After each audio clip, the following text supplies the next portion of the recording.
Welcome to this Zentangle Quickie. My name is Heather Hartwick Gladden. I'm a certified Zentangle teacher. And today we're going to take a look at the tangle Eddyper from CZT Damy Teng. I have been looking at this one for a long time, and there's some other similar ones like Zenplosion. This is a tad different in how it's constructed, and it's just rather neat. Plus, make sure to take a look at the for more inspiration link in the description section because Dami has a bunch of variations on this, some ideas on how else you can use this, or how else you can do it. Really, really neat. So we're gonna just cover the basics though.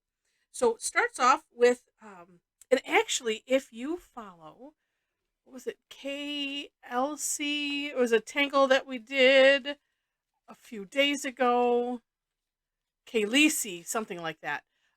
Starts off similarly. So curve line going into a spiral, and then coming off of that one to the other side. And you just continue up however you wish. They could go, oh, maybe I'll try to make them smaller. I always think about it afterwards. Okay, we're doing it. We're doing it. All right. Okay, like so. Then, coming from the very outside edge of your spiral, we're going to use takeoff and land concept because it ends up working nice. So taking off here and just with a bit of a curve and coming in to where that initial one started. And we're going to do similarly to all sides like that. They don't all have to come down. I'm kind of having them come down to this point, and I was looking real close at Damy's work, and that's what it seemed like hers did as well.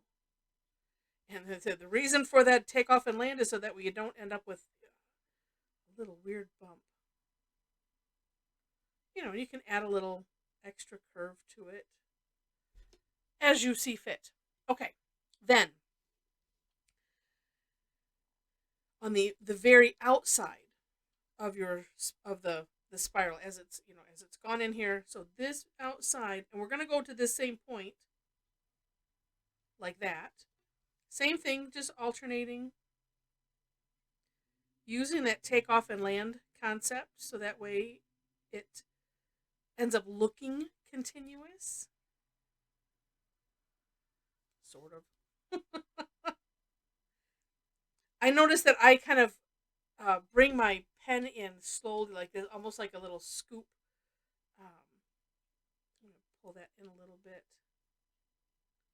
It's like I don't, I merge my pen onto the paper, just like like merging the lines together. It's just kind of it's something I just noticed that I do. Okay, then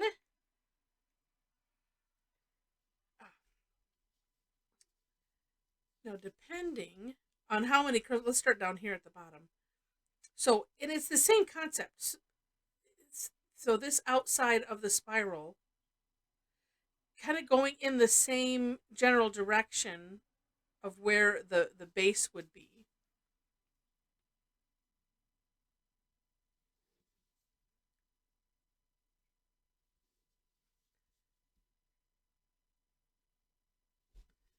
And this one sort of has one. So it depends on how many spirals you end up having. Like this one down here, I'm trying to think. In Damy's step out, um, there's not that many turns, so it seems like there's maybe just those three lines.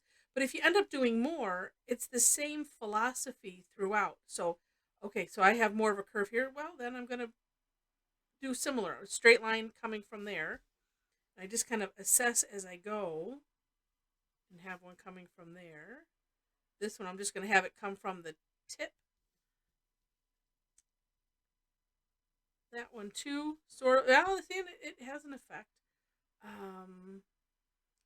And then you could also, if need be, I just want to define that a little bit and pull that out. And oh, I can do one right here, just from that end. And you see how, like I said, understanding that that's the philosophy of this. And same thing with the Zenplosion, and I'm trying to remember. Oh, Y4, the new tangle from Zentangle.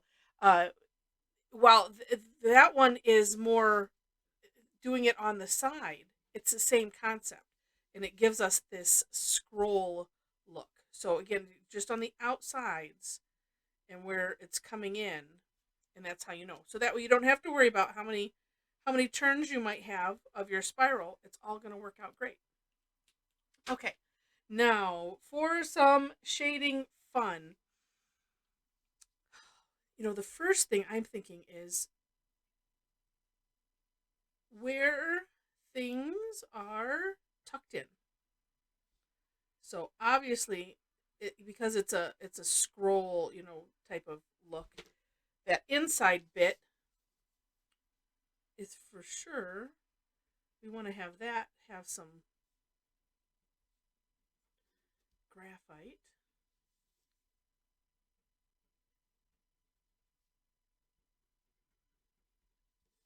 Because kind of my rule of thumb. Okay, where it's tucked in, that's a good place to start. Then you can kind of pull it up the side however you wish. Ooh, that looks neat. Then I'm thinking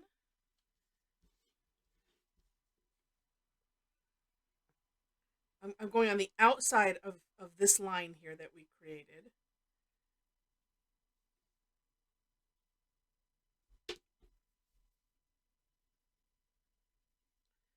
Sometimes just a back and forth motion, you see it created some gradient, but it didn't pull the graphite in too far because I don't have a lot of room here. Because that's not either back and forth or like a pushing motion. And because what I want to create is that gradient. Oh, look at that. That's so cool. I'm sorry, it never. I think I said this on the video last night. Shading magic never gets old. It is just so much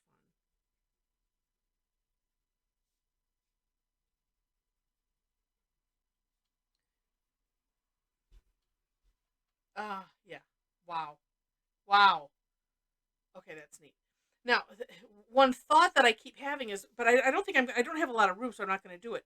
You could put a little maybe on these sides so that way it could, denote the curve, but I kind of just like it the way it is. If you add too much, then you just have graphite remorse, and we don't want that. So there we go. You can also have fun with adding the hash marks, which are just little lines. So you could put little somewhat curved lines coming on the outside of those, just to it's kind of a way of shading with the pen, and it has a neat effect. But I really like this the way it is. So I hope you enjoyed it. If you did, would love to have you click like. Feel free to share it, leave comments. And if you liked it enough to see more, I would love to have you be a subscriber to the channel. Any and all of those activities I appreciate, and helps my channel. So I already mentioned the description section where you can find Damy's step out. I always do one of my own, and like I said, and include whoever the originator of the Tangle is, a link to theirs. And there's some really neat ways you can change the top of these, just change the shape. Really, really neat stuff. So do take a look at that. In below that, if you like my style, would love to have you join me for online classes. I do teach. I laugh because it's like, is that what you want to call it? Style? I don't know. Um, but I teach classes almost twice weekly. Depends on the week. Tuesdays and Thursdays are the days. On Tuesdays, I have one free class that's on Tuesday, and then all of the rest that are free are on Thursdays. You'll see that on my website. The other Tuesdays I have for there's a fee, and for those classes, or I do have one that's a club member exclusive. So if you love tangling. Again, check us out for free.